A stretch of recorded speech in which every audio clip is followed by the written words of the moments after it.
안녕하십니까? 군인징계항고 전문 대한민국 넘버원 군사건 사고 전문 사무소의 아미헬퍼 오시우 행정사가 수임하여 성공한 사례에 대하여 말씀을 드리겠습니다.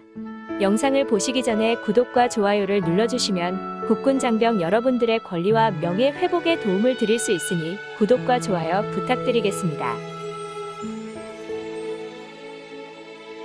오늘은 군인이 성실의무 위반, 품위유지 의무를 위반하여 갑질행위, 폭행, 언어폭력, 기타 품위유지 의무 위반으로 총 4건의 징계건명으로 중징계 정직 1월의 징계 처분을 받고 항고하여 감봉 1월로 감경된 군인 징계항고 성공 사례에 대하여 알아보겠습니다. 징계건명 성실의무 위반 갑질행위, 품위유지 의무 위반 폭행, 품위유지 의무 위반 언어폭력, 품위유지 의무 위반 기타. 징계처분 정직 1월 중징계. 항고 결과 감봉 1월 경징계. 사건 개요 및 경위에 대하여 알아보겠습니다. 의뢰주신 K간부님은 간부들을 소집하여 교육하는 과정에서 고성으로 화를 내고 욕설을 하였으며 책상을 발로 차고 의자를 던져 책상을 부수는 행동을 하였고 소속대 간부들에게 야, 이세 X야. 이세 X, 저세 X 다 문제야. 죽 X 싶냐, 개세 X야. 이 X 발세 X는 더 크면 큰일 나. 라고 말하여 언어폭력을 행사했습니다. 그리고 봉으로 간부들의 엉덩이와 옆구리를 툭툭 쳐서 각각 폭행을 하였으며 전투체력 단련 시간에 집에서 사용할 서랍장을 간부를 시켜서 만들었고 집에 가져갈 철제 파이프 옮기는 것을 시키는 등의 갑질을 하는 등 군인으로서 부적절한 행동을 하여 품위유지 의무 위반 언어폭력, 품위유지 의무 위반 폭행, 품위유지 의무 위반 기타, 성실의무 위반 갑질행위에 해당하여 정직 1월에 처분을 받게 되었습니다. K 간부님은 위와 같은 사실로 부대 간부들에게 그동안 피해를 주었던 사실에 대하여 인정하고 깊이 반성하고 있었습니다. 의뢰주신 K 간부님은 악의적 감정을 갖고 의도적으로 부대 간부들을 괴롭히는 것을 목적으로 피해를 준 사실이 결코 아니었다며 도움을 요청하셨습니다. 항상 드리는 말씀은 징계 대상 사실을 인정하고 깊이 반성만 한다고 하여 원징계 처분이 감경이 되는 것은 아닙니다. 본 사무소에서는 이 사건과 유사하거나 더 중대한 사건들을 감경시켜드린 경험과 노하우를 가지고 있었기에 감경에 대한 확신을 가지고 도와드렸습니다. 정상 관련 및 전략에 대하여 알아보겠습니다. K간부님이 위와 같은 행위를 한 것은 부대 내 기강을 세우고 잘못된 습관들을 바로 잡아 나아가는 과정에서 발생하였다는 점과 순간의 감정을 통제하지 못함으로 인하여 상처를 받은 피해자를 비롯한 주위 모든 사람들에게 사죄하는 마음을 갖고 본인의 잘못에 대해 깊이 뉘우치며 반성을 하였습니다.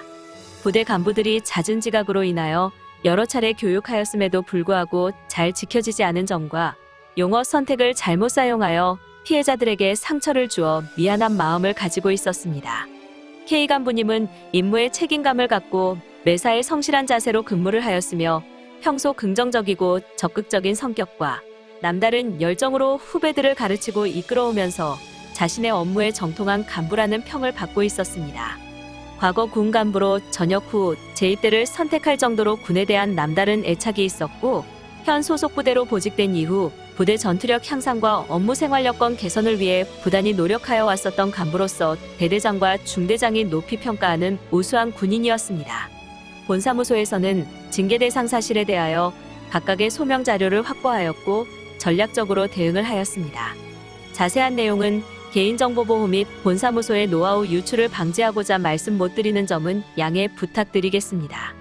항고 결과 중징계 정직 1월 처분이 경징계 감봉 1월로 감경이 되는 결정을 받았습니다. 징계 양정 기준에서 품위유지 의무 위반 영내 폭행은 기본이 감봉에서 정직입니다. K 간부님은 폭행, 언어폭력, 기타뿐만 아니라 성실의무 위반 갑질행위가 있었습니다. 갑질행위는 비행의 정도가 가볍고 경과실인 경우 감봉의 처분을 받습니다. K 간부님의 경우에는 4건의 징계건명으로 인하여 정직 1월 처분을 받은 것은 적정한 처분이라고 볼 수 있습니다. 의뢰주신 K 간부님이 받은 처분은 적정한 것이 맞으나 전략적으로 대응을 한 결과 감경이 되도록 도움을 드렸습니다. 상당간의 무조건 감경이 될 수 있는지 물어보시는 분들이 많습니다. 절대 무조건 감경되는 것은 없습니다. 상담을 통해 사건 검토와 분석을 한 후 강경이 될 수 있는지 판단을 할 수가 있으니 참고해 주시기 바랍니다. K 간부님은 투철한 군인 정신과 강한 주인의식과 애정, 추진력으로 임무 수행하며 특히 세심한 용사관리, 용사가정과의 소통, 부대 환경 개선에 누구보다 성실히 수행하여 왔습니다. 군 복무 중 K 간부님처럼 본연의 자리에서 최선을 다해 임무를 수행하다 보면 이렇게 징계 처분을 받으시는 분들이 많습니다. 내가 받은 징계 처분이 과한 것은 아닌지 답답해하지 마시고 연락 주시면 도움을 드리겠습니다. 후배 또는 병사들에게 폭행, 언어폭력, 갑질행위를 하지 않아야 징계 처벌을 받지 않습니다. 불가피하게 폭행, 언어폭력, 갑질행위 등으로 처벌을 받게 되시면 군인 징계항고 전문 수많은 성공 사례를 보유한 본사무소의 오시우 행정사에게 무료 상담을 받아보시기 바랍니다. 본사무소에서 항상 강조하는 말입니다. 징계건명은 같을 수 있으나 징계 대상 사실이 다르기 때문에 전략적으로 대응을 해야 좋은 결과를 받을 수 있습니다. 수많은 징계 처분을 감경시켰던 학식과 경험이 풍부하며 유사한 성공 사례를 보유한 본사무소의 오시우 행정사와 함께 하셔야 합니다. 또한 본사무소는 수십 년의 군 생활간 축적한 실무 경험과 노하우가 풍부한 군수사관 출신, 군인징계심사위원장 항고심사위원회 출신, 군지휘관 출신, 전 법정법인 전국행정사협회, 군인징계항고 법정실무, 지도교수 출신 행정사 및 군법무관 출신 자문변호사가 한 사건을 단계별로 검토하는 등 상호 협업하여 최고의 성과를 드리고 있습니다. 군 복무 중 발생하는 여러 가지 문제, 해결하기 어렵다고 포기할 수 없습니다. 원스톱 서비스를 갖춘 전문 상담이 가능한 대한민국 넘버원 군사건 사고 전문 군인 징계항고 전문 사무소와 함께 권리 회복과 명예를 되찾을 수 있도록 도와드리겠습니다. 군대라는 특수한 상황이기에 문제 해결을 위해서는 꼭 전문가와 함께 하시기 바랍니다. 군대에서 발생하는 모든 고충, 더 이상 고민하지 마세요. 대한민국 넘버원 군인징계 항고 전문 행정사 사무소에 문의하세요. 무료 상담 전화 번호는 010-8317-9797이고 카톡 상담 아이디는 아미엘퍼입니다. 오늘도 국가와 국민을 위해 희생하시는 국군장병 여러분들께 진심으로 감사드립니다. 시청해주셔서 감사합니다. 충성! 충성!